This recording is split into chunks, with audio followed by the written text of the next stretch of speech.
Assalamualaikum warahmatullahi wabarakatuh. Semoga semua kebaikan terlimpah kepada kita semua. Amin ya rabbal alamin. Abu Jahil yang dikenal licik dan jahat tidak pernah kapok berurusan dengan Abu Nawas. Bahkan ia terkadang menipu warga demi keuntungan materi. Suatu ketika ia membuka warung untuk berdagang tepung gandum, dan nasib berpihak kepadanya. Dalam waktu seminggu usaha dagangnya laku keras. Setiap hari warungnya tidak pernah sepi pembeli. Hal itu karena tepung gandum dagangannya berkualitas bagus, dan Abu Jahil menjualnya dengan harga yang lebih murah dibandingkan dengan warung yang lain. Suatu hari seorang wanita tua dari pelosok desa datang ke warung Abu Jahil. "Tuan, maukah tepung gandum tuan saya tukar dengan buah kurma yang saya bawa ini? Seharian keluarga kami belum makan tuan," kata wanita tua itu memohon. Abu Jahil awalnya ragu, tetapi ketika melihat buah kurmanya tampak lezat, ia pun tertarik. "Boleh saja, tapi aku ingin memastikan dulu apakah kurmanya enak atau tidak," jawab Abu Jahil. Dan setelah mencicipinya, Abu Jahil merasa ketagihan. "Dari mana kamu dapatkan kurma ini?" tanya Abu Jahil. "Dari kebun saya sendiri tuan," jawab wanita tua itu. "Jadi kamu petani kurma?" tanya Abu Jahil memastikan. "Benar tuan, di belakang rumah saya ada sedikit tanah kosong, jadi saya menanam pohon kurma. Dan alhamdulillah sekarang mulai panen tuan," jawab wanita itu. Abu Jahil pun berpikir sejenak. "Baiklah, aku beri kamu 1 kilo tepung gandum, tapi kamu harus memberiku semua kurma yang kamu bawa. Apa kamu setuju?" tanya Abu Jahil. "Oh iya tuan, saya setuju," jawab wanita itu dengan senang hati. Wanita tua itu pun memberikan karung berisi buah kurma, dan Abu Jahil memberikan 1 kilo tepung gandum kepadanya. Ketika wanita tua itu hendak pergi, Abu Jahil bertanya, "Apakah di rumahmu buah kurmanya masih banyak?" "Masih tuan, kebetulan masih ada 3 pohon yang belum saya panen," jawab wanita tua itu. Abu Jahil pun segera memberi tawaran, "Besok kembalilah ke sini dan jual kurmamu kepadaku." Dengan penuh kebahagiaan, wanita itu pun berjanji akan kembali ke warung Abu Jahil. Dan keesokan harinya, wanita itu kembali dengan membawa 20 bungkus buah kurma. "Ini tuan, buah kurmanya. Setiap bungkusnya berisi 1 kilo tuan," kata wanita itu. Namun dengan kelicikannya, Abu Jahil menawar dengan harga semurah mungkin. Setelah itu ia menjualnya kembali dengan harga tinggi. Dalam waktu singkat, buah kurma dagangannya ludes terjual. "Kalau gini caranya aku bisa kaya raya," pikir Abu Jahil dengan kegirangan. Pada hari berikutnya, wanita itu kembali membawa kurma lagi. Namun setelah wanita itu pergi, Abu Jahil iseng menimbang kurma yang baru diterimanya. Betapa kagetnya dia, karena ternyata 1 bungkus buah kurma tersebut beratnya tidak sampai 1 kilo.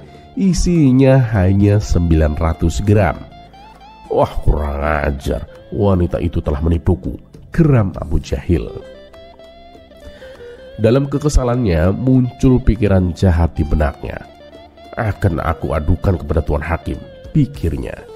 Segera Abu Jahil pun pergi ke rumah Tuan Hakim untuk melaporkan kecurangan wanita tua itu. Setibanya di sana ia pun melapor, "Tuan Hakim, wanita tua itu telah melakukan penipuan tuan." Tuan Hakim yang tahu reputasi wanita itu sebagai ahli ibadah sedikit ragu. "Yakin Abu Jahil? Setahu saya wanita itu terkenal jujur." Abu Jahil pun menunjukkan 5 bungkus kurma sebagai bukti kecurangannya. Ia juga menimbang 1 persatu buah kurma yang sudah terbungkus rapat dan beratnya memang tidak sampai 1 kilo. Tuan Hakim pun terkejut. "Wah, tidak kusangka wanita sebaik itu bisa berbuat curang," gumamnya. Tuan Hakim kemudian mengutus beberapa bawahannya untuk menjemput wanita tua tersebut. Setibanya di rumah wanita tua itu, mereka mendapati wanita itu ketakutan. "Ampun tuan, kenapa saya dibawa ke pengadilan? Apa salah saya?" tanyanya gemetaran. Salah satu utusan berkata, "Sudah ibu, ikut kami saja, nanti akan dijelaskan di pengadilan." Di tengah keributan itu, Abu Nawas kebetulan melintas dan mendekati mereka. "Ada apa ini?" tanyanya. "Begini Tuan Abu, Ibu ini dilaporkan oleh Abu Jahil karena diduga melakukan perbuatan curang Tuan, dan kami harus membawanya ke pengadilan, jawab salah satu utusan. Wanita tua itu yang ketakutan pun meminta pertolongan kepada Abu Nawas. Tolong Tuan Abu, selamatkan saya Tuan. Abu Nawas pun dengan tenang menjawab, tenang Ibu, jika Ibu merasa tidak bersalah, Ibu tidak perlu takut, saya akan mendampingi Ibu di pengadilan. Begitu semuanya berkumpul di ruangan sidang, Tuan Hakim bertanya kepada wanita tua itu, benarkah Ibu yang menyetorkan buah kurma itu kepada Abu Jahil? Wanita tua itu pun menjawab, ya benar Tuan Hakim.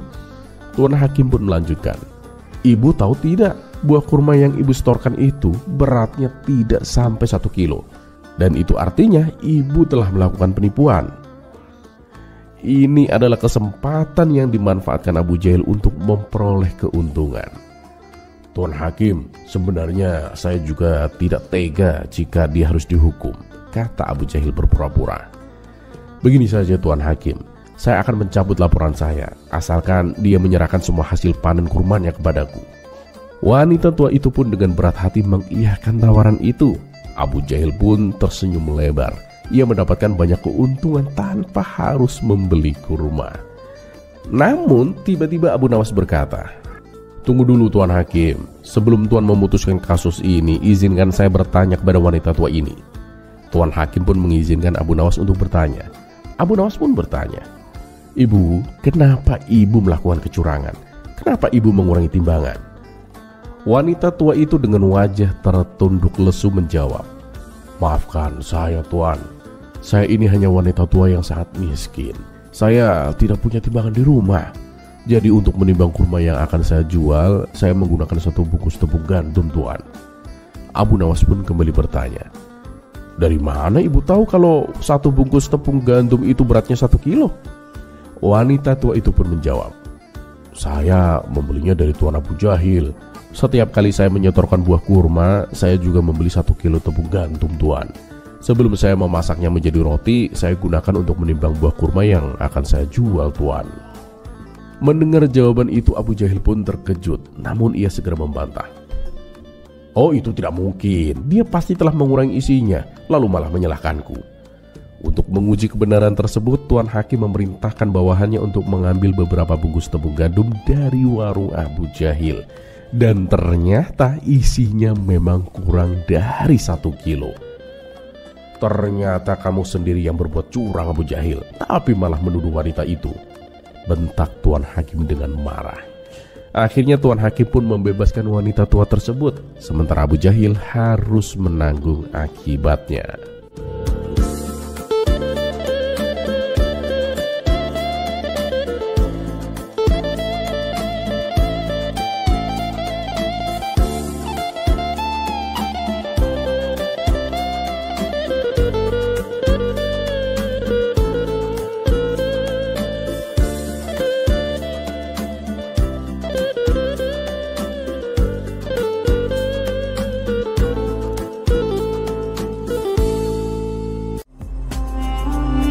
Kisah selanjutnya.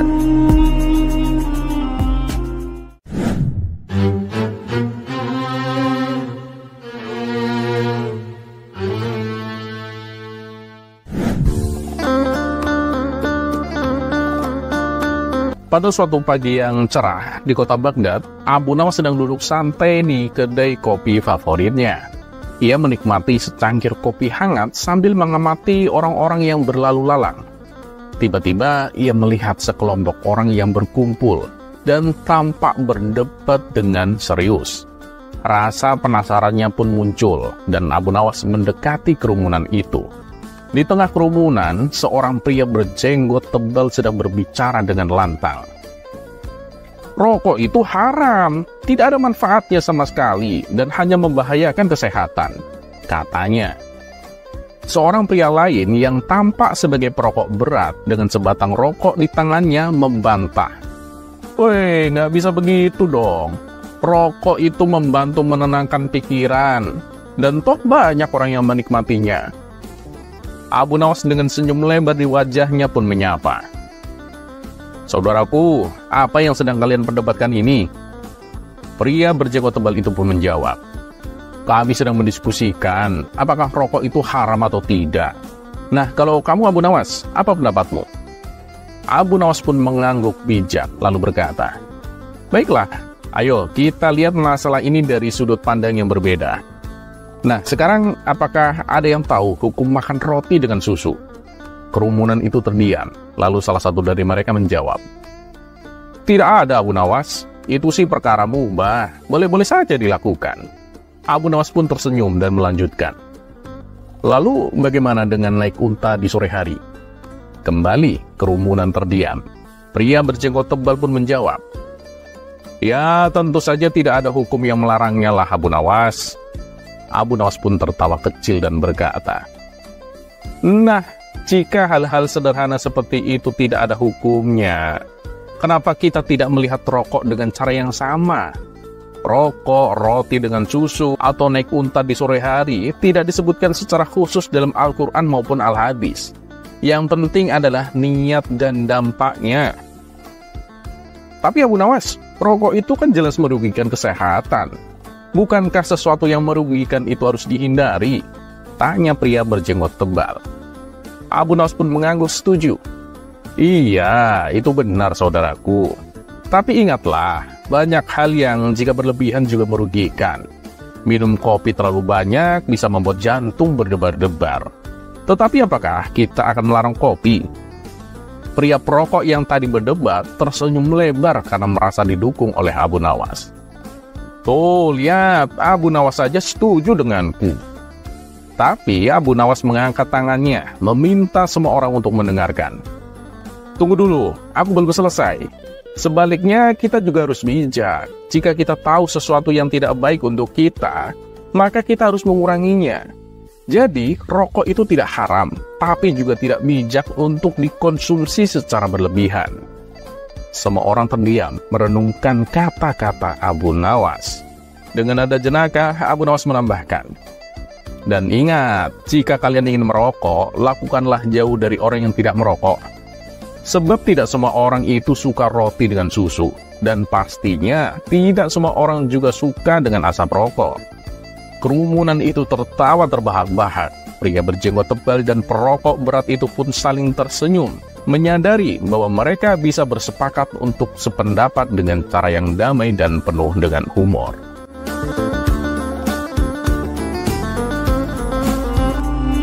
Kisah selanjutnya.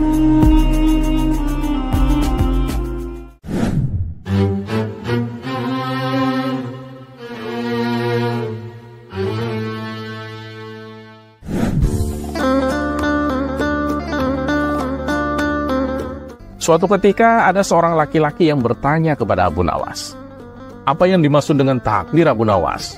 Abu Nawas pun menjawab, takdir itu adalah sesuatu yang telah ditentukan oleh Yang Maha Kuasa, sesuatu yang tidak bisa kita hindari.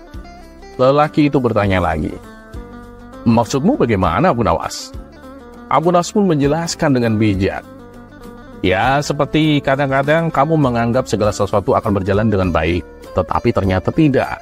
Saat itu kamu menyebutnya nasib buruk, dan kadang-kadang juga kamu menganggap segalanya akan berjalan buruk, tetapi ternyata tidak.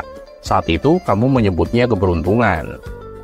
Lelaki itu tampak berpikir, lalu Abu Nawas melanjutkan, seringkali kita berasumsi bahwa hal-hal tertentu akan terjadi atau tidak terjadi. Karena kamu tidak tahu apa yang akan terjadi, kamu berasumsi bahwa masa depan tidak diketahui. Dan ketika kamu tahu apa yang telah terjadi, kamu menyebutnya masa depan yang baik atau buruk, sesuai dengan hasil yang kamu terima. Laki-laki itu pun terdiam sejenak, merenungkan kata-kata dari Abu Nawas. Jadi, bagaimana kita seharusnya menghadapi takdir Abu Nawas? Abu Nawas pun tersenyum dan menjawab, yang terbaik adalah menjalani hidup dengan penuh keikhlasan dan tawakal. Lakukan yang terbaik dalam setiap situasi, berusaha sebaik mungkin, dan serahkan hasilnya kepada Yang Maha Kuasa. Takdir adalah bagian dari perjalanan hidup kita, dan penerimaan terhadap takdir itulah yang akan memberikan kita kedamaian. Lelaki itu pun tersenyum, merasa tercerahkan oleh kebijaksanaan dari Abu Nawas. Wah, terima kasih Abu Nawas. Aku sekarang mengerti bahwa takdir adalah bagian dari hidup yang harus kita terima dengan ikhlas. Abu Nawas pun mengangguk. Nah, betul sekali. Jalani hidup dengan penuh rasa syukur dan ikhlas, dan kamu akan menemukan kedamaian dalam setiap langkah yang akan kamu ambil.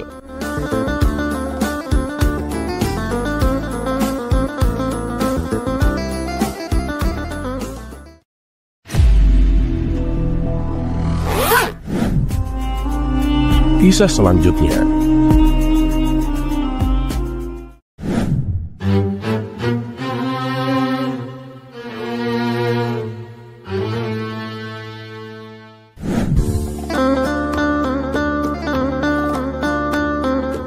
Dikisahkan, suatu hari Abu Nawas pergi ke kota yang baru dikunjunginya. Karena di sana tidak ada kenalan, Abu Nawas pun memutuskan mencari penginapan untuk beberapa hari. Kondisi penginapan yang rencananya akan ditempati oleh Abu Nawas ternyata sudah tua dan banyak kerusakan. Abu Nawas menemui pemilik penginapan tersebut. "Tuan, penginapan yang Tuan sewakan kepadaku itu sangat berbahaya. Langit-langit dan temboknya sering berdenyut meski hanya terkena hembusan angin kecil, Tuan," kata Abu Nawas. "Oh itu, tidak ada yang perlu dikhawatirkan, Tuan. Penginapanku ini memang menyesuaikan usia bumi," balas si pemilik penginapan. "Maksud Tuan?" tanya Abu Nawas tidak mengerti. "Jadi begini, Tuan. Usia bumi yang kita tinggali ini kan sudah tua dan sangat rapuh. Meski demikian, Tuan lihat sendiri kan, bumi ini masih sangat kokoh dan kuat, tak akan hancur sampai menunggu datangnya hari kiamat," ujar si pemilik. "Wah, Tuan, kalau Tuan menyamakan usia bumi ini dengan penginapan Tuan, saya khawatir Dajjal tidak akan jadi datang karena keburu kiamat duluan," timpal Abu Nawas. Mendengar penjelasan dan candaan dari Abu Nawas, pemilik penginapan hanya bisa terdiam. Abu Nawas pun tidak jadi menginap di penginapan tersebut dan pergi mencari penginapan yang lebih baik.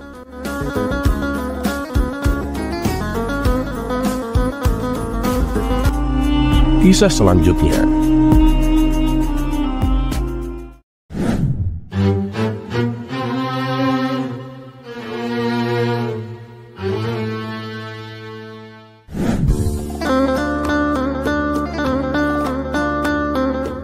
Seperti hari-hari biasa, setelah selesai menunaikan sholat subuh, Abu Nawas melanjutkan aktivitasnya dengan mencari kayu di hutan.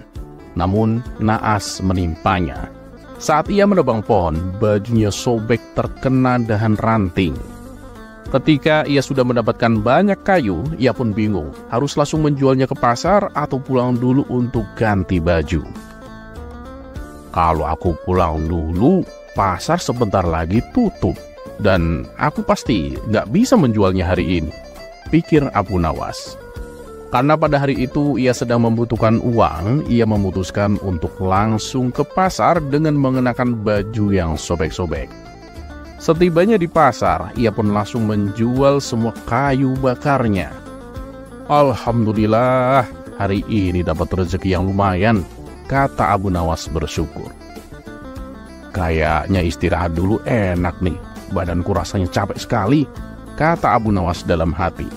Kemudian ia duduk di teras pasar sambil memainkan kepingan uang emas hasil dari jualan kayu bakarnya.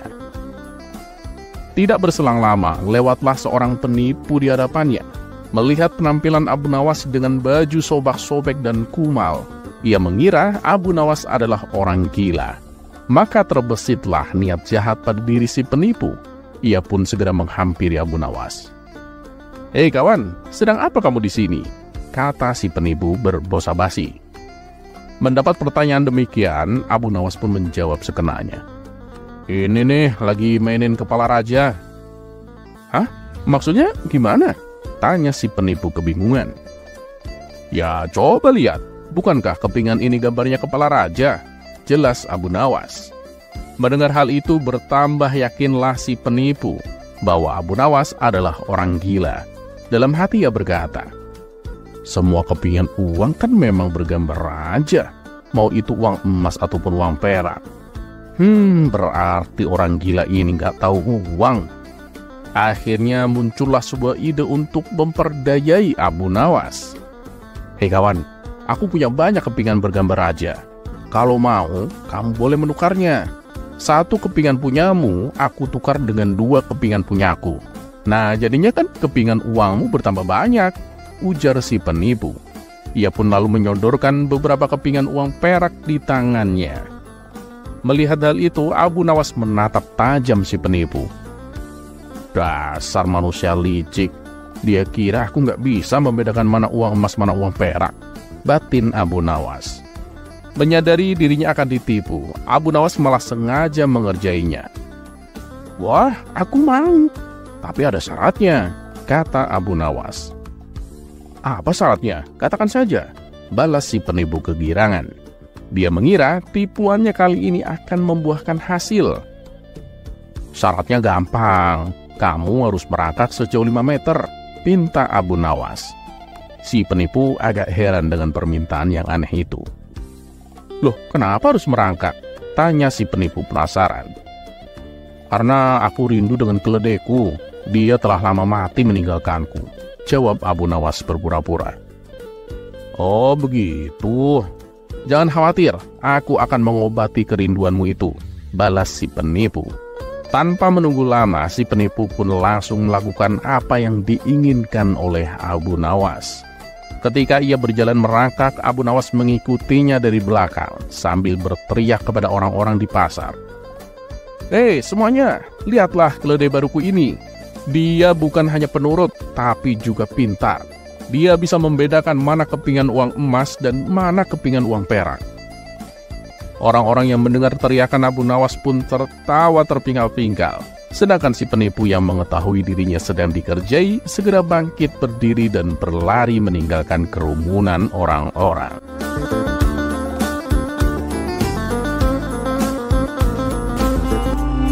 Kisah selanjutnya.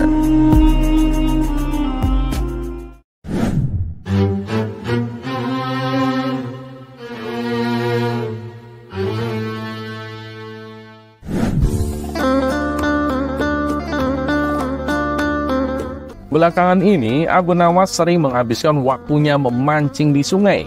Ternyata, hobi barunya ini dapat menghasilkan uang yang lumayan banyak. Setiap kali ia pulang dari memancing, ia selalu membawa ikan-ikan yang banyak. Sebagian ia jual, dan sebagiannya lagi ia masak sendiri. Hingga suatu hari, ada seorang saudagar kaya yang melihat Abu Nawas sedang duduk santai di pinggir sungai. Ia pun menghampiri Abu Nawas dan bertanya,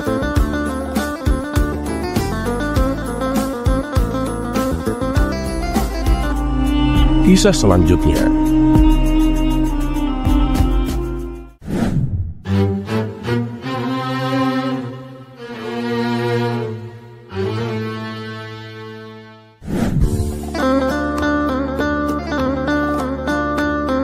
Dikisahkan ada gerombolan perampok yang terkenal sangat sadis dan kejam. Mereka melakukan aksinya di tengah padang gurun pada malam hari. Setiap kali ada rombongan kafilah yang melintasi jalan tersebut, kawanan perampok itu langsung menyergapnya dan menjarah semua harta benda milik para kafilah. Apabila ada yang berani mencoba melawan, maka kawanan perampok ini tak segan-segan untuk membunuhnya. Pada suatu malam, mereka menyergap dan menjarah harta benda salah satu rombongan kafilah. Begitu berhasil mendapatkan harta benda yang lumayan banyak, kawanan perampok ini berencana untuk pulang. Tapi karena waktu sudah larut malam, belum lagi rasa kantuk dan lelah yang mereka rasakan, akhirnya mereka memutuskan untuk mencari tempat terdekat untuk beristirahat. Setelah berjalan cukup lama, mereka pun melihat sebuah rumah sederhana yang jauh dari permukiman penduduk. Pemilik rumah ini adalah keluarga yang rajin beribadah. Agar diizinkan untuk menginap, kawanan perampok tersebut menutupi identitasnya. Mereka mengaku sebagai mujahid fisabilillah, yaitu pasukan pejuang perang di jalan Allah. Kehadiran mereka di rumah tersebut disambut hangat oleh tuan rumah. Bahkan mereka langsung disuguhkan hidangan makan malam sebelum mereka beristirahat. Saat kawanan perampok ini selesai makan malam, mereka melihat ada bocah kecil terbaring di tempat tidurnya. "Apakah dia anakmu?" tanya salah satu dari mereka. "Benar tuan, dia itu anak saya. Dia menderita kelumpuhan pada kakinya. Kami sudah berusaha berobat ke sana dan kemari, tapi tak kunjung sembuh juga," jawab si tuan rumah. "Oh iya Tuan, barangkali Tuan sekalian mau menunaikan sholat malam. Akan saya antar Tuan ke tempat wudhu," kata si tuan rumah melanjutkan. Tak ingin identitasnya terbongkar, kawanan perampok ini terpaksa berwudu dan melakukan sholat malam layaknya pejuang fisabilillah. Si tuan rumah ini bukan hanya rajin ibadah, tapi ia juga selalu berprasangka baik kepada siapapun. Ia sama sekali tidak menaruh curiga bahwa tamunya adalah kawanan perampok. Ia percaya kalau tamunya yang datang adalah pejuang fisabilillah. Bahkan bekas sisa air wudhu yang dipakai oleh para perampok ia kumpulkan di sebuah wadah dengan mengharap keberkahan dari mereka. Lalu air tersebut ia basuhkan di kedua kaki anaknya yang sedang menderita kelumpuhan. Setelah menjelang pagi hari, kawanan perampok tersebut pun pamit pulang kepada si tuan rumah. Dan singkat cerita, beberapa hari kemudian, kawanan perampok ini kembali melakukan aksinya. Mereka menyergap dan merampok rombongan kafilah yang sedang melintas di tengah padang gurun. Begitu selesai dengan aksinya, sebelum pulang, mereka kembali mendatangi rumah yang tempo hari digunakan untuk menginap.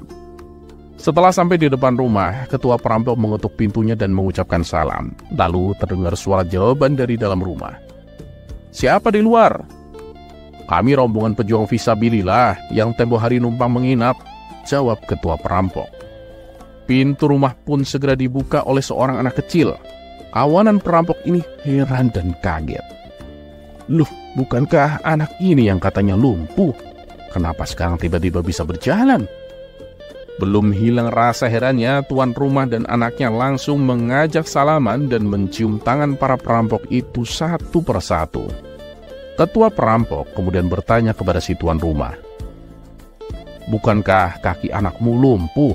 Kenapa sekarang tiba-tiba bisa berjalan?" Dengan wajah tersenyum penuh hormat, si tuan rumah menjawab, "Alhamdulillah Tuan, ini semua berkat pertolongan Allah melalui keberkahan tuan-tuan semua. Tuan-tuan adalah pejuang fisabilillah. Tentunya tuan-tuan adalah orang yang mulia.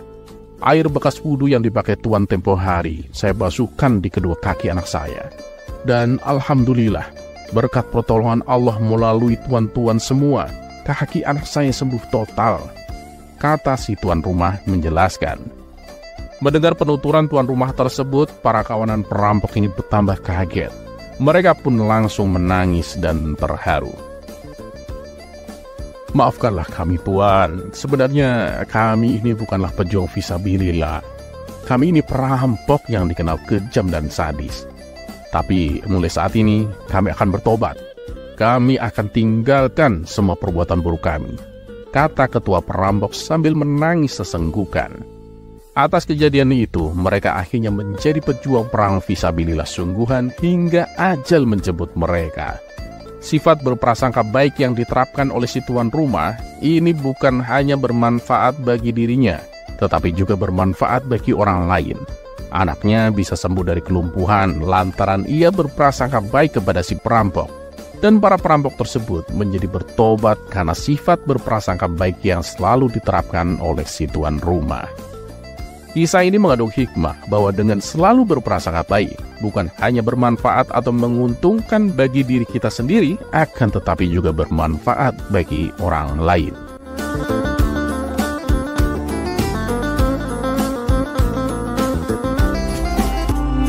Kisah selanjutnya.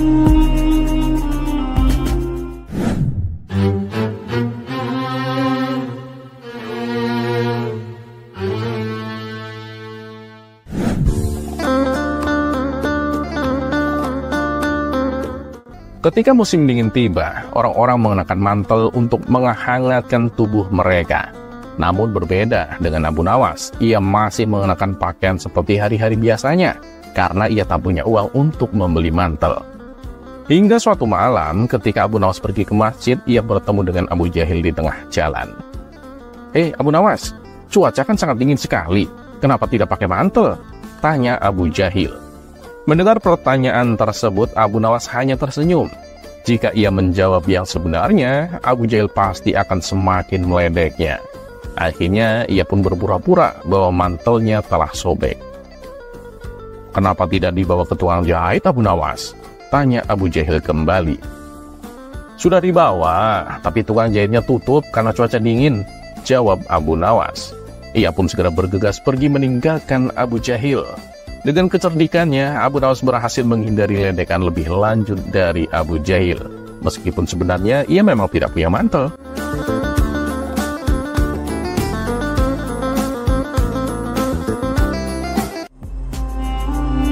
Kisah selanjutnya.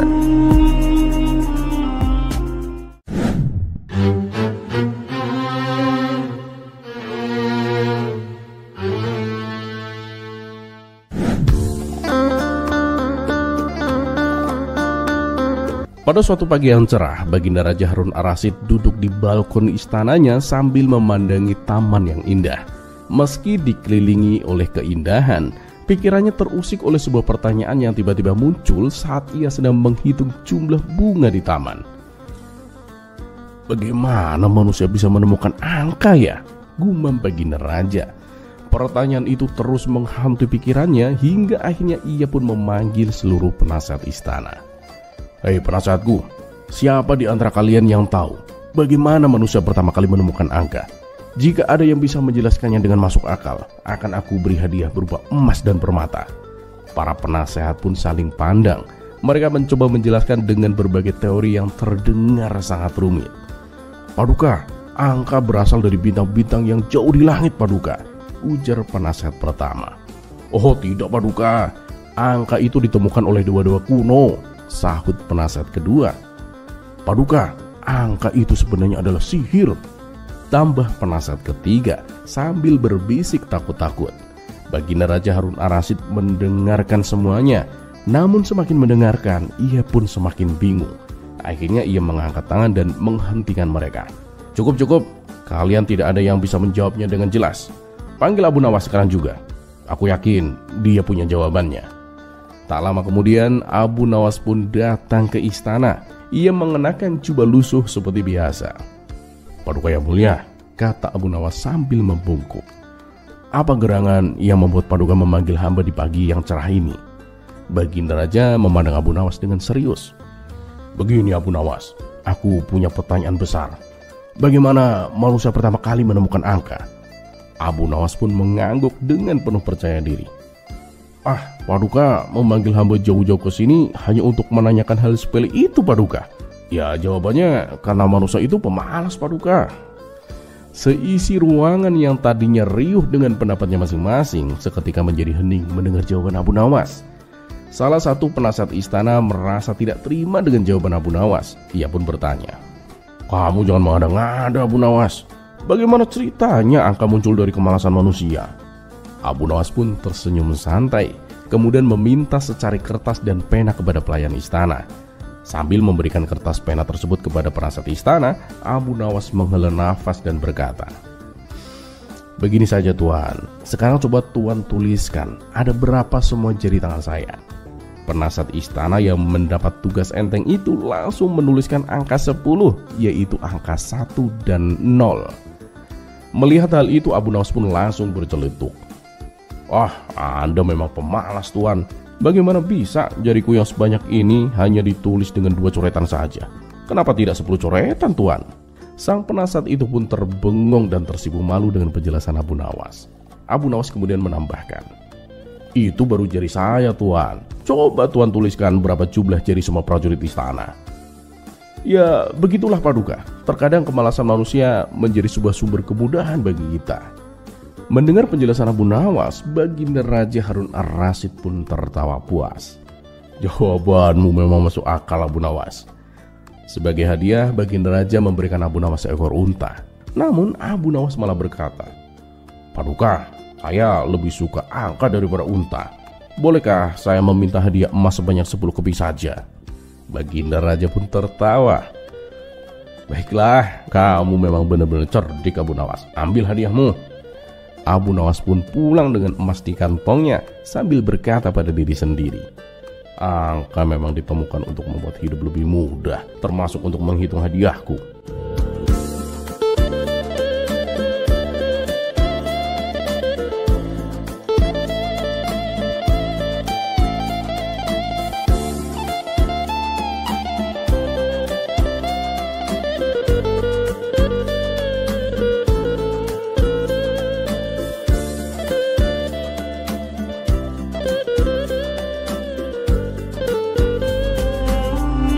kisah selanjutnya.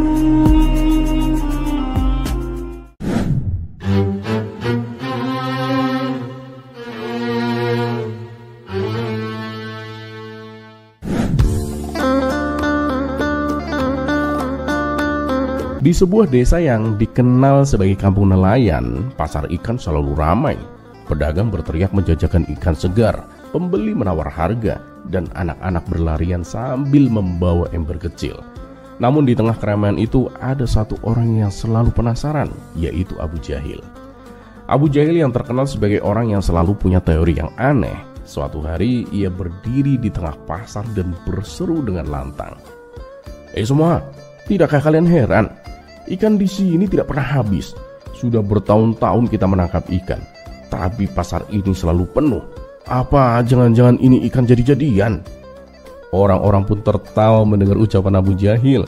Salah satu pedagang berkata, Abu Jahil, kamu ini aneh sekali. Sudah jelas ikan-ikan ini dari sungai. Memangnya kamu pikir dari mana lagi? Namun Abu Jahil tetap keras kepala. Oh, tidak mungkin. Sungai itu kan tidak sebesar lautan.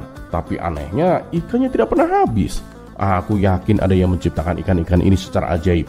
Aku harus cari tahu. Merasa tak puas, Abu Jahil pun mendatangi sahabatnya, Abu Nawas. Ia berharap Abu Nawas bisa memberikan jawaban yang memuaskan rasa ingin tahunya. Abu Nawas, aku butuh bantuanmu, kata Abu Jahil dengan nada yang serius. Abu Nawas yang sedang duduk di bawah pohon sambil memandangi sungai tersenyum kecil. Apalagi kali ini Abu Jahil? Kenapa kamu terlihat seperti detektif yang sedang menyelidiki kasus besar? Ini soal ikan di pasar, Abu Nawas. Aku yakin ada sesuatu yang aneh.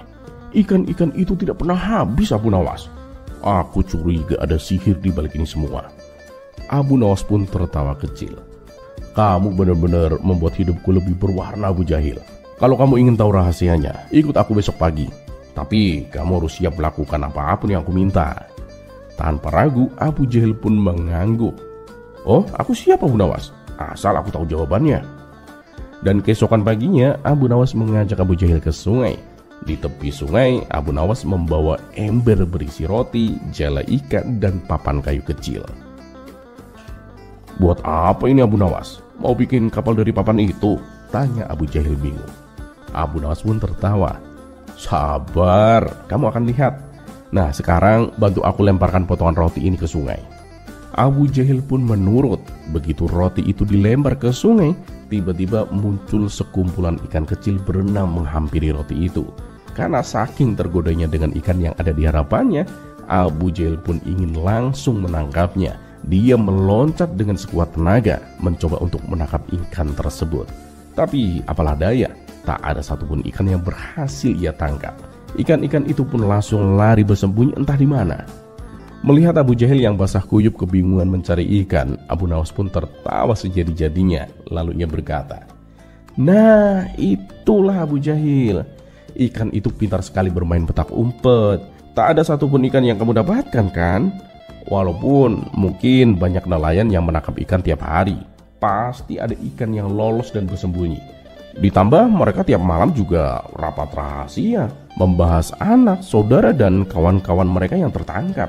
Nah, untuk menggantikan mereka, ikan-ikan itu akan mempercepat kembang biaknya. Mendengar penjelasan Abu Nawas tersebut, Abu Jahil masih ragu. Loh, dari mana kamu tahu ikan kalau malam hari pada rapat, Abu Nawas? Lah, emangnya kamu gak pernah lihat kalau malam hari banyak ikan yang berkumpul dan diam? Mereka itu sedang rapat, Abu Jahil, jawab Abu Nawas sambil tertawa. Ah, itu sih mereka lagi pada tidur, Abu Nawas.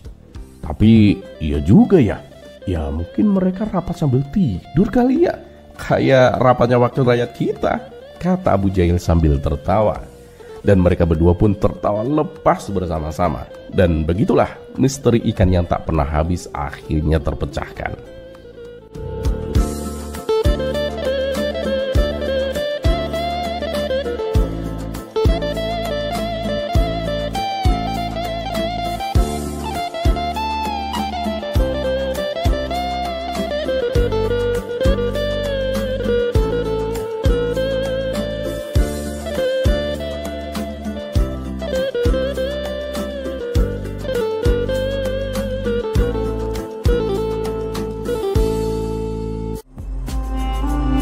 kisah selanjutnya.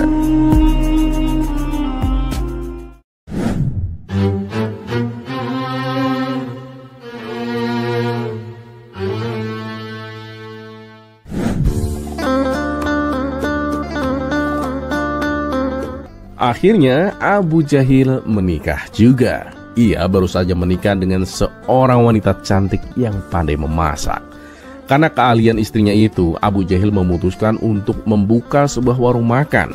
Benar saja, dalam waktu singkat warungnya ramai dipadati pembeli. Orang-orang menganggap Abu Jahil sangat beruntung, punya istri baru yang cantik dan berbakat. Beruntung sekali Abu Jahil, istri barunya cantik dan pandai memasak, makanya warungnya selalu ramai, ujar salah satu warga. Ya itu kan wajar, istrinya jago masak, pasti semua orang suka makan di sana, timpal warga lainnya. Suatu hari Abu Nawas dan kawan-kawannya mendatangi warung makan Abu Jahil. Melihat mereka datang, Abu Jahil pun langsung menghampiri dengan niat mempermalukan Abu Nawas. Hei, kalian mau makan di sini? Memang bawa uang berapa? Di sini tidak boleh berhutang, ujar Abu Jahil dengan sombong. Abu Nawas dengan tenang menjawab, tidak usah khawatir Abu Jahil, kami pasti akan bayar. Alah, apalagi yang bicara kamu Abu Nawas, mana mungkin aku percaya. Kamu itu kan miskin. Coba deh nyari istri itu seperti saya, udah cantik, pandai masak lagi. Pertengkaran itu segera dihentikan oleh salah satu teman Abu Nawas yang berkata, sudahlah Abu Jahil, tidak usah bertengkar, aku yang akan mentraktir mereka. Saat suasana mulai tenang, seorang lelaki buta juga masuk ke warung dan duduk tak jauh dari mereka. Abu Jahil segera menghampiri si lelaki buta itu dengan sopan. Tuan, mau pesan apa? Bawakan saja sendok bekas makan membeli, jawab si lelaki buta. Meskipun heran, Abu Jahil menuruti permintaan itu. Saat sendok diberikan, lelaki buta tersebut menciumnya lalu berkata, ini sop iga sapi, saya pesan itu. Abu Jahil pun terkejut. Bagaimana tuan bisa tahu? Tanyanya keheranan. Oh, itu mudah. Aku cukup mencium aroma dari sendok ini, jawab si lelaki buta dengan santai. Abu Jahil semakin kagum dan penasaran. Kalau minumnya, tuan ingin pesan apa? Tanyanya kembali. Bawakan aku gelas bekas minum pembeli, aku akan memilihnya sendiri, kata si lelaki buta. Abu Jahil segera membawakan 3 gelas. Setelah mencium gelas-gelas tersebut, lelaki buta itu berkata, gelas pertama ini teh campur madu, aku tidak suka. Gelas kedua juga tidak enak, sepertinya teh campur serai. Nah, yang ketiga ini baru aku suka, teh campur daun jeruk. Abu Jahil semakin kagum, tak habis pikir dengan kehebatan penciuman lelaki buta itu. Kekaguman yang sama juga dirasakan oleh Abu Nawas dan kawan-kawannya yang menyaksikan kejadian tersebut. Setelah menyantap makanan, si lelaki buta itu hendak membayar. Aku sudah selesai, berapa total semuanya? Tanyanya. Abu Jahil yang masih penasaran mencoba kembali menguji kehebatannya. Tuan, tidakkah tuan ingin mencicipi hidangan penutup? Bagaimana kalau kita buat taruhan tuan? Jika tuan bisa menebak hidangan penutup yang kuberikan, maka makanan yang sudah tuan makan gratis. Tapi kalau salah, tuan harus membayar 2 kali lipat. Bagaimana? Si lelaki buta itu pun setuju. Baiklah, bawakan sendoknya. Abu Jahil segera menuju ke dapur, lalu menghampiri istrinya dengan rencana yang licik. Taruh sendok ini di ketiakmu sebentar, kata Abu Jahil. Untuk apa? Tanya istrinya kebingungan. Sudah, turuti saja perintahku, kata Abu Jahil dengan nada memerintah. Meski bingung, istrinya menuruti permintaan Abu Jahil. Sementara itu, Abu Nawas dan kawan-kawannya yang melihat tingkah laku Abu Jahil hanya bisa geleng-geleng kepala. Terus-terusan saja dia mengerjai orang, bisik Abu Nawas kepada teman-temannya. Abu Jahil kembali mendatangi si lelaki buta dengan membawa sendok yang telah ditaruh di ketiak istrinya. Ini tuan, sendoknya, ujar Abu Jahil sambil cengengesan. Lelaki buta itu mengambil sendoknya dan menciumnya. Tiba-tiba si lelaki buta itu terkejut. Sejak kapan Jamal bekerja di sini? Tanya si lelaki buta dengan nada penuh keheranan. Abu Jahil ikut terkejut. Jamal? Jamal siapa? Maksud tuan gimana? Tanya balik Abu Jahil. Jamal, itu namanya waktu masih menjadi laki-laki. Setelah menjadi perempuan, namanya diganti menjadi Jubaidah. Dulu dia adalah mantan istriku, Begitu aku tahu dia sebenarnya laki-laki, aku langsung menceraikannya. Memang sudah lama Jamal bekerja di sini, jelas lelaki buta. Spontan, Abu Nawas dan kawan-kawannya tertawa terbahak-bahak. Abu Jahil yang mendengar hal itu langsung jatuh pingsan. Ternyata Jubaidah yang dimaksud lelaki buta itu adalah istri baru Abu Jahil. Kisah selanjutnya.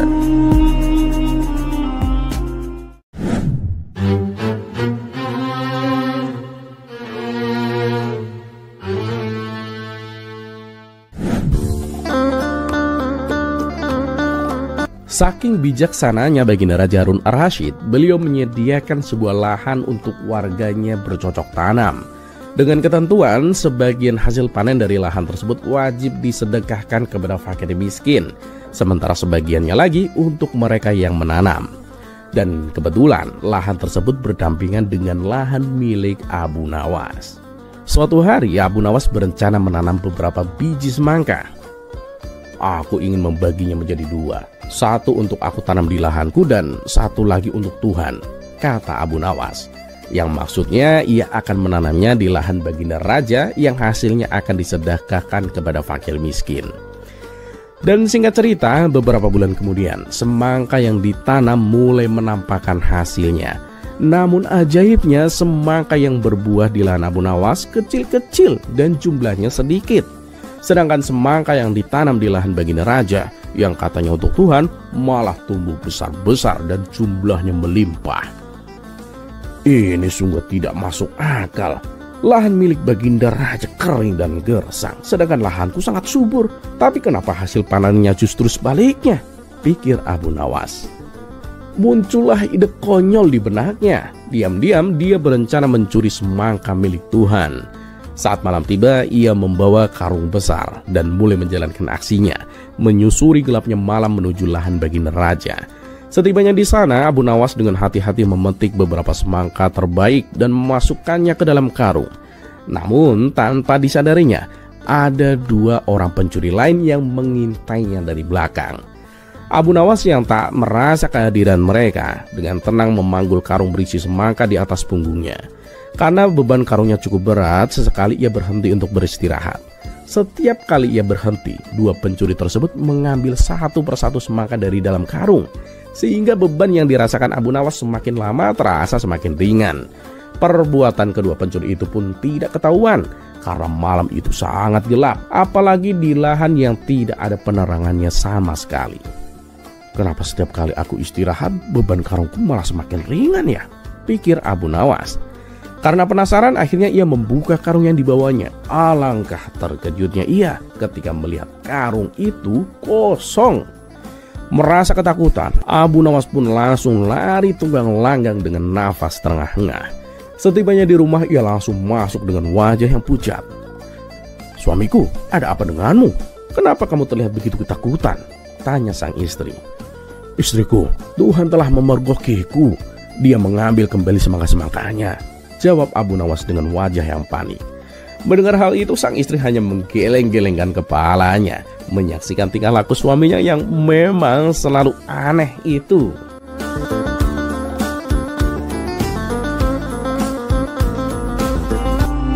Kisah selanjutnya.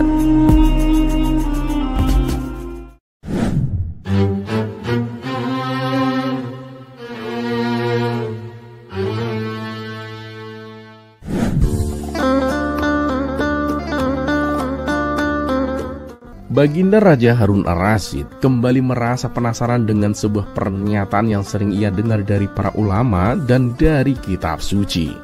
Karena itu ia memanggil Abu Nawas ke istana. Seperti biasa, Baginda Raja ingin mendapatkan jawaban yang bijak dan menghibur dari orang paling cerdik di kerajaannya. Setelah Abu Nawas tiba di hadapan Baginda Raja, Harun Ar-Rasyid langsung menyampaikan pertanyaan dengan serius. "Abu Nawas," kata Baginda Raja, "aku pernah mendengar bahwa kebanyakan penghuni neraka adalah wanita. Menurutmu mengapa bisa begitu, Abu Nawas?" Abu Nawas hanya tersenyum tipis, menyadari bahwa pertanyaan ini penuh dengan jebakan. Jika ia salah menjawab, ia bisa membuat marah para wanita di kerajaannya, termasuk istri-istri Baginda Raja sendiri. Tapi seperti biasa, kecerdikan Abu Nawas tidak pernah diragukan. Ia berpikir sejenak sebelum menjawab dengan hati-hati.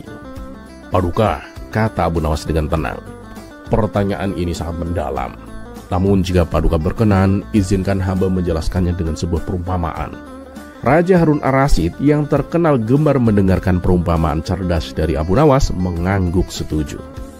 "Baiklah Abu Nawas, jelaskan dengan perumpamaanmu." Abu Nawas pun memulai perumpamaannya. "Bayangkan Paduka, ada seorang pedagang yang membuka sebuah toko besar. Di dalam toko itu ia menjual berbagai macam barang, mulai dari baju, perhiasan, parfum, hingga alat rumah tangga dan lain-lainnya. Setiap hari banyak pelanggan yang datang silih berganti." Baginda Raja mendengarkannya dengan seksama. Abu Nawas pun melanjutkan, "Menurut Paduka, siapakah yang paling sering datang ke toko itu dan membeli barang?" Baginda Raja berpikir sejenak dan menjawab dengan yakin, "Tentu saja para wanita Abu Nawas. Mereka akan senang berbelanja dan memilih-milih barang." Abu Nawas pun tersenyum lebar. "Nah Paduka, begitulah jawabannya. Sama seperti toko tadi, neraka mungkin seperti sebuah toko besar yang menjual banyak hal, seperti amarah, gosip, iri hati, kesombongan, dan dosa-dosa lainnya. Dan sayangnya, kadang-kadang para wanita yang lebih tertarik untuk berbelanja barang-barang tersebut Paduka." Baginda Raja Harun Ar-Rasyid tertawa terbahak-bahak mendengar analogi cerdas dari Abu Nawas. "Jadi maksudmu para wanita suka berbelanja dosa-dosa itu ya Abu Nawas?" Abu Nawas tetap tersenyum, tapi ia menjawab dengan cerdik, "Tentu saja ini hanya sebuah perumpamaan Paduka. Namun bukan berarti para wanita tidak bisa berubah menjadi pelanggan surga. Mereka juga bisa berbelanja amal dan kebaikan. Semua tergantung pada pilihan mereka Paduka. Dan begitu pun dengan kita semua." Baginda Raja yang tadinya tertawa kini mulai merenung. Setelah beberapa saat ia pun berkata, "Jawabanmu sangat bijak Abu Nawas. Engkau telah menjawab dengan humor tetapi juga dengan makna yang mendalam. Aku mengerti sekarang bahwa bukan hanya soal wanita atau pria, melainkan lebih kepada pilihan apa yang kita ambil dalam hidup ini." Abu Nawas pun membungkuk dengan hormat. "Benar sekali Paduka. Neraka dan surga terbuka untuk semua orang, tergantung dari apa yang kita pilih untuk dibeli dalam kehidupan ini Paduka." Baginda Raja tersenyum puas dengan jawaban Abu Nawas dan sekali lagi merasa kagum dengan kecerdikannya. Kabar tentang percakapan ini segera tersebar ke seluruh penjuru kerajaan, membuat banyak orang tertawa tetapi juga merenungkan makna mendalam dari perumpamaan tersebut. Kisah selanjutnya.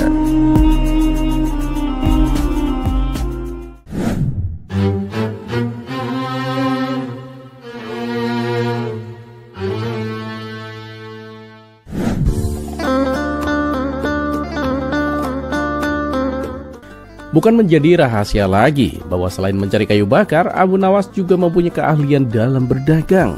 Bahkan tak nanggung-nanggung, berdagangnya bisa nyampe ke negeri seberang.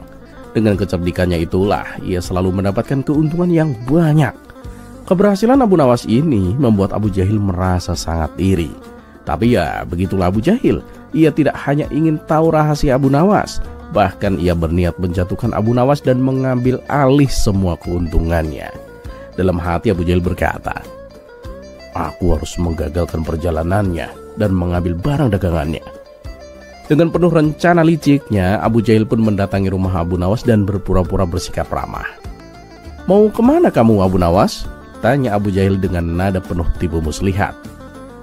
"Mau pergi ke negeri seberang untuk berdagang," jawab Abu Nawas. Melihat peluang ini, Abu Jahil pun langsung berkata, "Bolehkah aku ikut denganmu Abu Nawas?" Abu Nawas yang sudah mengenal kelicikan Abu Jahil langsung merasa curiga, tetapi ia tetap tersenyum. "Oh tentu boleh Abu Jahil, tapi ongkos perjalanan kamu tanggung sendiri ya." "Ah tenang saja Abu Nawas," jawab Abu Jahil dengan penuh keyakinan, meskipun niat aslinya adalah mencuri keuntungan Abu Nawas dan menghancurkan usahanya. Mereka pun akhirnya menaiki kapal untuk menuju ke negeri seberang. Di tengah perjalanan, Abu Nawas memperhatikan gelagat Abu Jahil yang mencurigakan. Ia seringkali terlihat mengintip ke ruangan penyimpanan barang, dan kadang-kadang terlihat berbicara dengan beberapa awak kapal dengan bisikan rahasia. Abu Nawas pun menyusun rencananya. Kalau Abu Jahil berencana berbuat curang, aku pun harus lebih cerdik darinya, pikir Abu Nawas. Dan ketika malam tiba, Abu Nawas pun sengaja meletakkan karung yang tampak seperti berisi barang dagangan mahal di tempat yang mudah terlihat. Ia membuat Abu Jahil percaya bahwa itu adalah barang paling berharga miliknya. Dan benar saja, saat semua penumpang terlelap, Abu Jahil menyelinap ke ruangan penyimpanan dan mengambil karung tersebut. Dengan hati-hati ia berencana melemparkannya ke sekoci kecil yang sudah ia siapkan untuk kabur. Namun ketika ia membuka karung itu, Abu Jahil terkejut. Isinya bukan emas atau barang berharga, melainkan tumpukan batu dan pasir. Di saat yang sama, Abu Nawas sudah berdiri di belakangnya dengan senyum yang penuh arti. "Sedang apa kau, Abu Jahil?" tanya Abu Nawas dengan tenang. Abu Jahil pun panik dan berusaha berbohong. Aku hanya memeriksa barangmu untuk memastikan tidak ada yang rusak, Abu Nawas." Abu Nawas pun menggelengkan kepalanya. Jangan bohong, Abu Jahil. Aku sudah memperhatikanmu dari tadi. Ingatlah, Abu Jahil, tidak semua yang berkilau itu emas, dan tidak semua yang kau curi akan membawa keuntungan, Abu Jahil." Tepat saat itu, badai besar pun datang dan menghantam kapal. Ombak menghempas begitu keras hingga sekoci yang disiapkan Abu Jahil pun terbalik, membuatnya terlempar ke laut bersama batu-batu dari karung yang ia coba curi. Ia terombang-ambing di tengah ombak, berteriak minta tolong. Abu Nawas yang tetap tenang melemparkan tali untuk menolong Abu Jahil. "Pegang talinya, Abu Jahil," seru Abu Nawas. Setelah berhasil menarik Abu Jahil kembali ke atas kapal, Abu Nawas berkata dengan bijak, "Jika kamu berniat mencuri rezeki orang lain, maka ombak kehidupan akan menghantammu lebih keras dari yang kau kira, Abu Jahil. Rezeki itu datang dari Tuhan dan tidak bisa kau ambil dengan licik." Abu Jahil pun hanya terdiam, basah kuyup dan ketakutan. Para penumpang yang menyaksikan kejadian itu pun tidak berkata apa-apa. Namun mereka semua bisa melihat kebijaksanaan Abu Nawas dalam menghadapi situasi ini. Salah seorang dari mereka mendekati Abu Nawas dan bertanya dengan hormat, "Abu Nawas, bagaimana kau bisa tahu dia akan mencoba mencuri?" Abu Nawas pun tersenyum tenang. "Ketahuilah, ketika seseorang dipenuhi iri hati, tindakannya akan mudah ditebak. Yang perlu kita lakukan adalah tetap tenang dan membuatnya tersandung oleh rencana jahatnya sendiri." Para penumpang pun mengangguk penuh rasa kagum terhadap kecerdikan dan ketenangan Abu Nawas. Sejak saat itu, Abu Jahil tidak berani lagi mencoba mengelabui Abu Nawas. Perjalanan hari itu menjadi pengingat bagi mereka semua tentang pentingnya kejujuran dan ketenangan dalam menghadapi cobaan.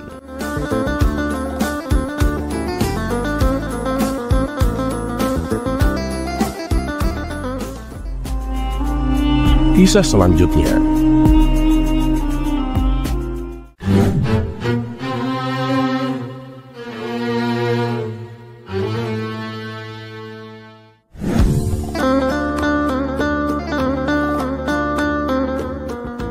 Memang semua sudah tahu dan kagum akan kecerdasan Abu Nawas. Tak ada yang meragukannya sama sekali. Pada suatu hari, Raja Harun ar-Rasyid telah mempermalukan Abu Nawas dengan menyiram air kencing di depan para tamu undangan. Abu Nawas pun hanya bisa terdiam. Namun dalam hati, dia merencanakan sesuatu di hari yang lain. Berikut kisahnya. Figur Abu Nawas ini memang sangat lihai dalam menyelesaikan masalah. Tak hanya lucu saja, akan tetapi juga bijaksana, sehingga Abu Nawas tidak dapat dianggap enteng. Raja sangat bangga memiliki warga seperti Abu Nawas ini. Namun, di sisi lain, dari diri Abu Nawas juga sangat menjengkelkan Raja, karena ulahnya yang selalu tidak tahu diri. Oleh karena itulah, baginda Raja tak pernah berhenti memeras otaknya untuk membalas Abu Nawas. Seperti pada tahun-tahun sebelumnya, setiap bulan Rabiul Awal diadakan acara Maulid Nabi. Sambil tersenyum, baginda Raja bergumam dalam hati, "Awas kamu Abu Nawas, kali ini kamu pasti kena." Acara Maulid Nabi pun tibalah waktunya dan diselenggarakan di istana. Pada saat itu, semua pembesar negeri hadir, termasuk putra-putra mahkota dari kerajaan sebelah. Termasuk pula Abu Nawas ikutan diundang. Dengan perintah raja, semua yang hadir di acara Maulid Nabi tersebut dipersilakan untuk berdiri dan kemudian disirami dengan air mawar yang menebarkan bau harum. Kecuali Abu Nawas, dia disiram dengan air kencing. Setelah disiram dengan air kencing tersebut, jadi sadarlah Abu Nawas kalau dirinya telah dipermalukan di depan para pembesar negeri. Dia dibungkam 1000 bahasa dan hanya bisa bergumam dalam hati. Baiklah Paduka, hari ini Paduka telah memberiku kuah tak sedap. Esok hari aku akan membalasnya. Sejak saat itu Abu Nawas tak pernah menjejakkan kakinya di istana. Raja pun menjadi kangen dibuatnya karena kelucuannya saat bercerita. Ketika raja memanggilnya ke istana, rupanya Abu Nawas tidak bersedia dengan alasan sakit yang membuat tubuhnya lemah lunglai. Karena khawatir telah terjadi sesuatu dengan diri Abu Nawas, raja pun ingin menengoknya, diiringi dengan beberapa petinggi kerajaan. Pucuk dicinta, ulam pun tiba.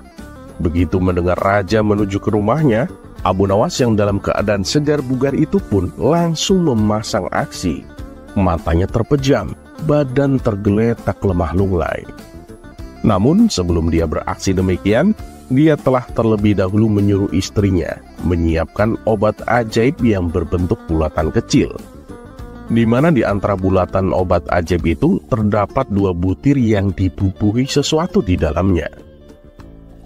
Tak berapa lama kemudian, raja sudah ada di depan pintu rumah Abu Nawas. "Wahai Abu Nawas, apa yang kamu telan itu?"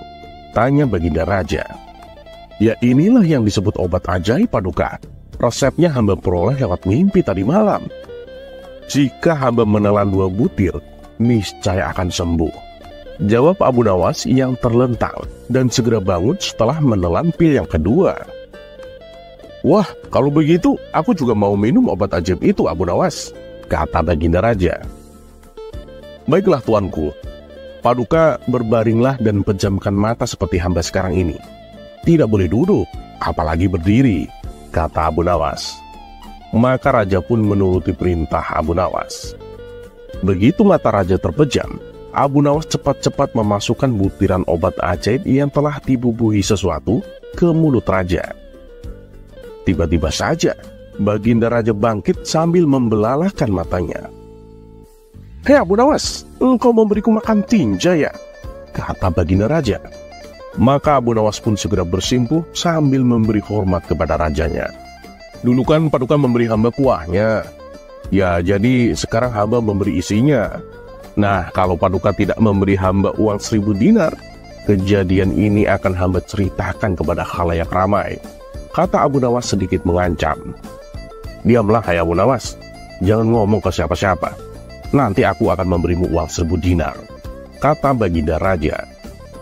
Setelah kejadian itu, raja dan semua pengikutnya kembali ke istana. Mereka pun menyiapkan pundi-pundi yang berisi uang 1000 dinar. Nah, untuk kesekian kalinya, Abu Nawas berhasil memperdayai rajanya, bahkan berhasil memalak rajanya. Terlepas apakah cerita ini adalah cerita fiksi atau kenyataan, karena hikmah adalah barang hilang seorang muslim. Di mana ia menemukannya, maka ia berhak mengambilnya.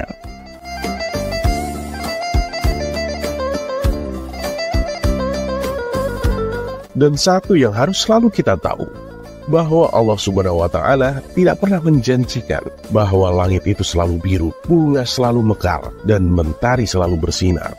Tapi ketahuilah bahwa Dia selalu memberi pelangi di setiap badai, senyum di setiap air mata, berkah di setiap cobaan, dan jawaban di setiap doa.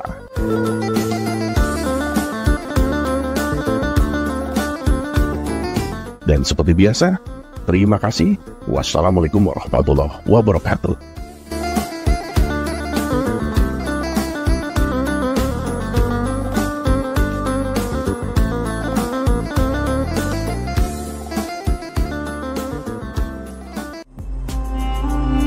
Kisah selanjutnya.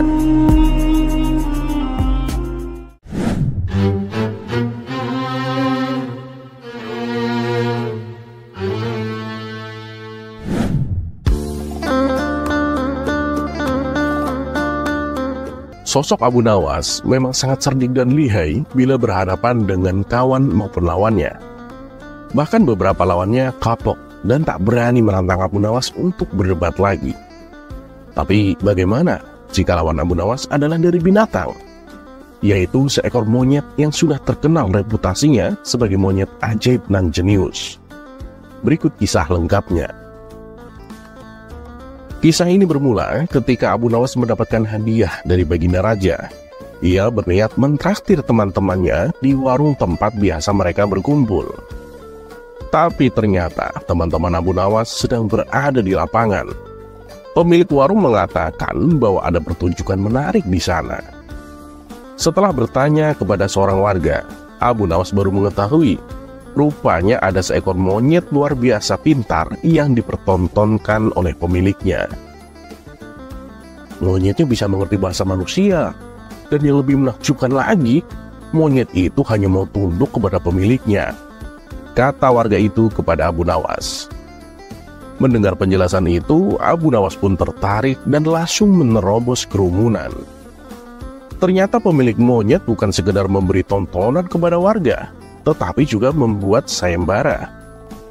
Siapapun yang mampu membuat monyet itu mengangguk bakal mendapatkan hadiah. Tergiur akan hal tersebut, Abu Nawas pun mencobanya. Di saat banyak warga yang gagal mendapatkan hadiah, Abu Nawas justru punya cara cerdik untuk mengecoh si monyet ajaib tersebut. "Kamu tahu siapa aku? Kamu gak takut sama aku?" tanya Abu Nawas kepada si monyet. Monyet itu praktis langsung menggelengkan kepalanya. Tidak kehilangan akal, Abu Nawas kemudian bertanya lagi. "Apa kau takut kepada tuanmu?" tanya Abu Nawas. Sesaat setelah pertanyaan itu terlontar, monyet ajaib itu pun terdiam. Ia merasa dilema, karena jika menggeleng, khawatir dituduh membangkang kepada tuannya. Tapi jika mengangguk pun, berarti dirinya tidak mematuhi perintah sang tuan. Monyet itu memilih diam. Abu Nawas lantas mengancam si monyet jika terus diam akan dilaporkan kepada tuannya. Dengan berat hati, monyet ajaib itu mengangguk karena memang si monyet takut kepada tuannya. Dan tentu saja Abu Nawas mendapatkan hadiah. Tapi malang nasib si monyet yang kemudian dipukuli oleh sang tuan karena mengangguk. Setelah kejadian itu, tuan si monyet kembali melatih monyetnya, tapi dengan arahan yang berbeda. Karena kemarin menggelengkan kepala ternyata gagal, maka sekarang si tuan melatih agar si monyet mau menganggukkan kepalanya. Usai berlatih, akhirnya monyet itu hanya mau mengangguk. Sehingga tantangan berikutnya adalah siapa saja yang berhasil membuat monyet itu menggelengkan kepalanya, maka ia berhak mendapatkan hadiah. Abu Nawas kembali tergiur dan mencoba keberuntungannya lagi lewat cara cerdik. Ia mengulangi semua pertanyaan sebelumnya dan langsung diberikan jawaban berupa anggukan dari sang monyet. Si monyet tak mau menggelengkan kepala sama sekali. Abu Nawas tak kehabisan akal. Ia teringat balsam di kantong bajunya yang baru saja ia beli dari warung Mang Soleh sebelum ia datang ke sayembara monyet ajaib itu. Lalu Abu Nawas mengeluarkan balsam itu dan menunjukkan kepada si monyet. "Kamu tahu apa fungsi balsam ini?" tanya Abu Nawas. Monyet itu hanya mengangguk. "Oke, boleh kugosok selangkanganmu dengan balsam ini?" tanya Abu Nawas kembali. Si monyet pun mengangguk, karena memang yang ia tahu adalah hanya mengangguk. Lantaran si monyet mengangguk, Abu Nawas benar-benar melakukan aksinya dan membuat si monyet kepanasan. Tak cukup sampai di situ, Abu Nawas lalu mencolek balsam lebih banyak lagi. Dia mengulangi pertanyaan yang sama sekali lagi. "Gimana Nyet? Mau aku gosokin balsam lagi?" Ketakutan mulai menghampiri si monyet dan akhirnya ia menyerah dengan menggelengkan kepalanya. Lagi dan lagi, Abu Nawas mendapatkan hadiah dari tuan monyet. Dan nasib monyet itu kembali malang, yakni mendapatkan hukuman dari tuannya. Karena monyet itu frustasi dengan hukuman tuannya, si monyet pun mengangguk-angguk dan menggeleng-gelengkan kepalanya ketika diajari si tuan majikan. Kabarnya anggukan dan geleng-geleng si monyet semakin menjadi ketika mendengar musik metal dan dugem. Semoga bermanfaat dan seperti biasa, terima kasih.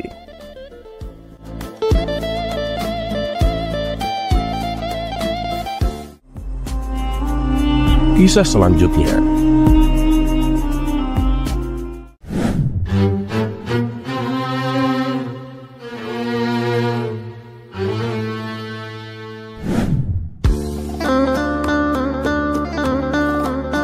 Tak diragukan lagi, memang sudahlah kita akui, Abu Nawas dan Abu Jahil itu pembawa kebahagiaan. Setiap kehadiran mereka selalu mengundang gelak tawa. Bahkan kejadian yang seram sekalipun tak luput dari kekonyolan mereka. Seperti pada kisah berikut ini, Abu Nawas dan Abu Jahil memergoki malaikat maut dan malaikat penjaga kubur sedang bagi-bagi penghuni kuburan. Berikut kisah lengkapnya. Diawali pada suatu malam, ada dua orang pencuri sedang melancarkan aksinya. Mereka mencuri buah kurma di sebuah kebun milik penduduk setempat.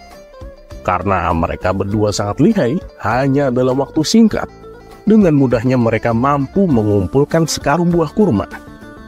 Setelah berhasil mencuri buah kurma, mereka segera berlari ke arah kuburan untuk menghilangkan jejak. Tatkala hampir mencapai gerbang kuburan, salah satu pencuri tersandung dan terguling-guling. Akibatnya, dua buah kurma terlontar dari karung jatuh tepat di depan gerbang kuburan. Tapi karena terburu-buru, mereka pun meninggalkannya begitu saja.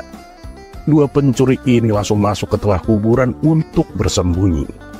Ketika dirasa sudah aman, kedua pencuri ini lalu membagi hasil curiannya. Kamu satu, aku satu. Kamu satu, aku satu. Begitu seterusnya. Saat kedua pencuri ini sedang sibuk menghitung, lewatlah Abu Jahil. Mendengar ada suara aneh di tengah kuburan. Kaget, takut, dan ngeri seketika dirasakan oleh Abu Jahil. Ia pun mempercepat langkahnya meninggalkan kuburan sambil mulutnya komat kamit membaca doa. Dan saat di tengah perjalanan pulang, Abu Jahil berpapasan dengan Abu Nawas yang kebetulan juga sedang jalan sendirian.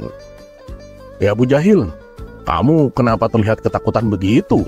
tanya Abu Nawas. "Itu Abu Nawas, tadi aku waktu lewat kuburan, aku mendengar suara mengerikan," jawab Abu Jahil dengan terpatah-patah. "Ah, mungkin itu hanya perasaanmu saja Abu Jahil," ujar Abu Nawas. "Enggak Abu Nawas, bener. Aku jelas-jelas mendengarnya. Kalau kau tidak percaya, ayo aku antar kamu ke sana," timpal Abu Jahil. Karena penasaran, Abu Nawas pun menuruti ajakan Abu Jahil. Setelah sampai di depan gerbang kuburan, Abu Nawas mendengar suara yang diceritakan oleh Abu Jahil. "Kamu satu, aku satu. Kamu satu, aku satu." Abu Nawas semakin penasaran dibuatnya.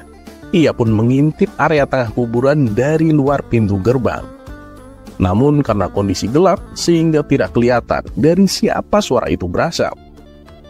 "Abu Nawas, apa mungkin itu suara malaikat maut dan malaikat kuburan? Mereka sedang bagi-bagi jatah jiwa manusia," ucap Abu Jahil. "Aku sendiri juga nggak tahu. Tapi apa iya ya?"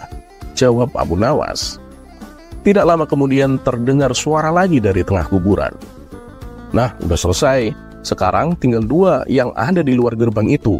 Siapa yang mau ambil? Kamu apa aku?" "Oh, yang dua itu? Biar aku saja," jawab suara lainnya. Mendengar hal itu, Abu Jahil dan Abu Nawas yang kebetulan sedang berada di luar gerbang kuburan terkejut bukan main. "Aduh, jangan-jangan yang mereka maksud kita Abu Nawas," kata Abu Jahil ketakutan. Bener juga Abu Jahil. Ayo lari," teriak Abu Nawas. Keduanya pun langsung kabur terbirit-birit dengan penuh ketakutan. Dan tak lama kemudian muncul salah satu pencuri menuju gerbang untuk mengambil dua buah kurma yang jatuh sewaktu mereka masuk ke dalam kuburan.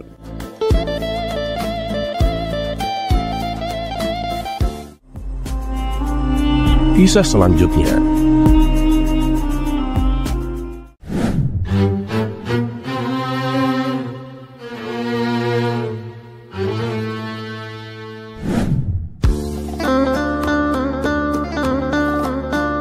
Bercerita tentang kecerdikan Abu Nawas memang tidak akan ada habisnya, apalagi ketika ia menghadapi jebakan-jebakan dari Baginda Raja. Sudah berulang kali Baginda Raja berusaha memperdayai Abu Nawas, tapi yang ada malah Baginda Raja sendiri yang harus menanggung malu akibat kecerdikan Abu Nawas. Dan kali ini Baginda Raja ingin kembali menguji kecerdikan Abu Nawas. Dengan penuh semangat, Baginda Raja memerintahkan beberapa pengawal untuk menjemput Abu Nawas di rumahnya.